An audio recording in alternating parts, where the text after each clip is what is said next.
My fiancé told me I wasn't good enough for a designer necklace, then turned around and gave it to my best friend. 3 days later, I woke up in a hospital after losing our baby, and he had the nerve to come demanding an explanation. After I became pregnant, my figure changed and my face grew puffy. My fiancé began to treat me with a subtle, almost imperceptible sense of disdain when the baby was 5 months along. It happened to be Valentine's Day. That day, he finally agreed to take our wedding photos, something I'd been hoping for, but just as we arrived at the bridal studio, his phone rang. Mike, I just got back to the country. My friends are hosting a gathering and everyone's bringing their boyfriends. Could you come and pretend to be mine? It was a few short sentences, yet it completely altered the expression on his face. He turned abruptly, stepping out of the studio with a look of urgency. I have to go see her, he said, hearing those words. A fire of rage ignited inside me, one I couldn't suppress. For her, you were going to leave me here alone, I demanded. Do you even know how long I've been looking forward to today? It's Valentine's Day, and instead of staying with me, you are going to be with her? His impatience flared visibly as I stood my ground. Without a word, his hand pushed me aside, and he strode out of the shop. We can take wedding photos any day. I am the only one Lucy has in this country. Then, gripping my wrist with alarming force, he shoved me, sending me sprawling to the floor. Without a backward glance, he got into his car and drove off. I felt a sudden wet heat flowing from my lower abdomen. Pain surged through my stomach, sharp and unbearable as my consciousness started to fade.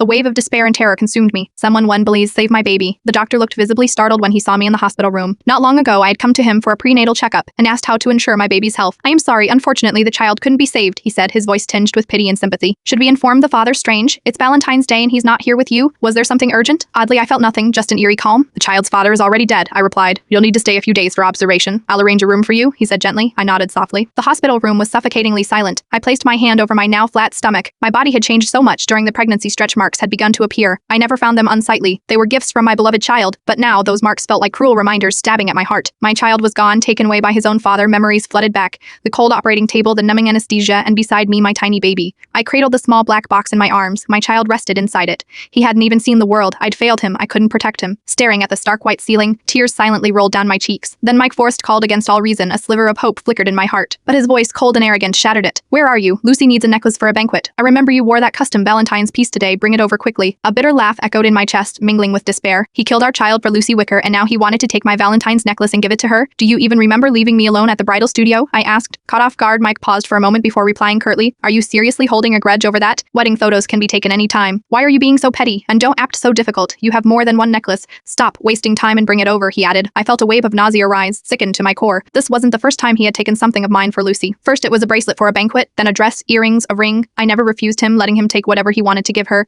They kept pushing further, even demanding I hand over company projects. You are the eldest daughter of the Miller family. Losing a project won't matter to you. But if Lucy doesn't secure it, she'll lose her job, he had said. He took my proposal and presented it as hers, then threw a lavish celebration in her honor. Now she wanted my necklace too. Everything they had taken from me was never returned, and this time they wouldn't return it either.